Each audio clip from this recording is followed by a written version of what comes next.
This is The Shelf by MJ Chance. Before my eyes opened, I knew today would be different. It had been months of the same thing. Alarm rings, slip into the same old pair of dusty jeans, and creep down the stairs to make my coffee. That much was the same. It would be the ending to the day that changed. Choosing which mug to use seemed more important this morning. My silly collection sat on the shelf. Wonder Woman, Star Trek, and even the mug flipping me off stared at me. No, none of these would work. Today was more serious. Batman would hold my coffee.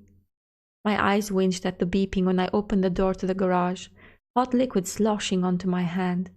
It was the alarm alerting the rest of the slumbering house that someone was leaving. For a moment, I paused, hoping against everything that my kids would stay asleep. The sigh of relief was dramatic, but for today to be the day, they needed to stay in bed. The clutter and chaos of the garage were all mine. No one else had set foot in here for months. My adage of clean when it's done drove everyone crazy. For me, everything had its place until the project was complete. Tools were lying in odd places, left careless wherever I had last used them. A hot glue gun on the ground, a jigsaw on top of the router table, and everything covered in a thick layer of sawdust. Those tools were useless to me now. It had been weeks since I last touched them. The sun shone through the glass panels of the garage door. It was just coming up, filling the garage with hot air. It had that feel to it, that brace yourself mugginess that hung around, already making me sweat in droves. Hot coffee only added to it. Shoe prints sat in the sawdust from where I had stood the day before, in the exact same spot. Here it was again, untouched, just like it was yesterday. Something new caught my attention. A spider web. If that didn't scream out that something needed to give, nothing would. I touched the side. The redwood looked beautiful. My own hands had crafted, sanded, stained, and sealed it with more care than anything else ever built in my garage. It was perfect. The curves smoothed, the joints perfected, the touch-ups done.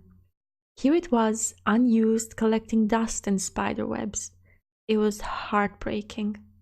"It's just a shelf," I whispered, but that wasn't true. This shelf was the exact likeness of a family treasure, a 1965 Gibson Les Paul that had belonged to my grandfather. The trip to Tennessee popped into my head, the proud moment he had pulled the guitar out to show it off, pointing out the pockmarks. My father, just 12 years old, had accidentally fired a shotgun in the house. It had destroyed the couch and peppered the beautiful instrument with stray bullets.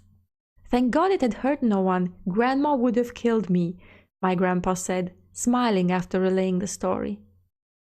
I had heard it hundreds of times, but his recitation was the best. The thick southern accent had been so foreign to me, but it had suited him perfectly.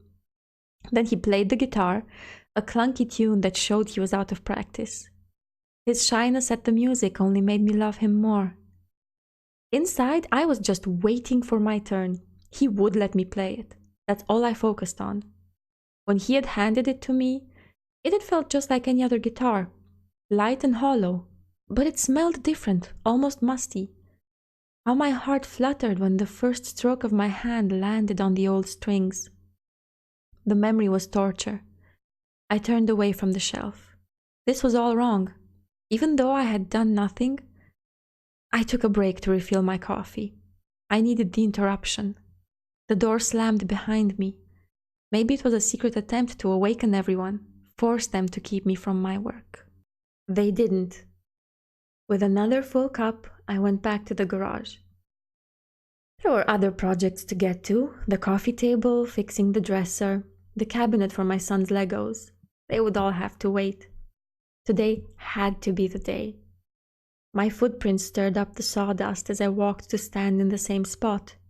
The guitar itself was in the house. It used to hang on the wall, but my husband had taken it down. The pain was too fresh. Looking at it every day was a punishment. It's been a year. It's time. A stray rag wiped the spider web first. Triumph etched in each brush against the shelf. The memories started again with the first touch. "Take it," he said when I had finished a small rhythmic set of chords. No, Grandpa, it's too much. You either get it now or when I die. This way it's happier, he argued.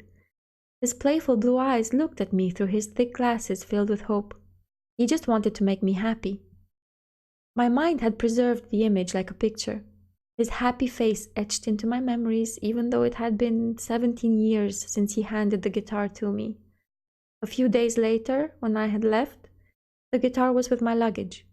It was a beautiful piece of my grandfather's life, packed with more care than any of my clothes or souvenirs. It was coming home with me.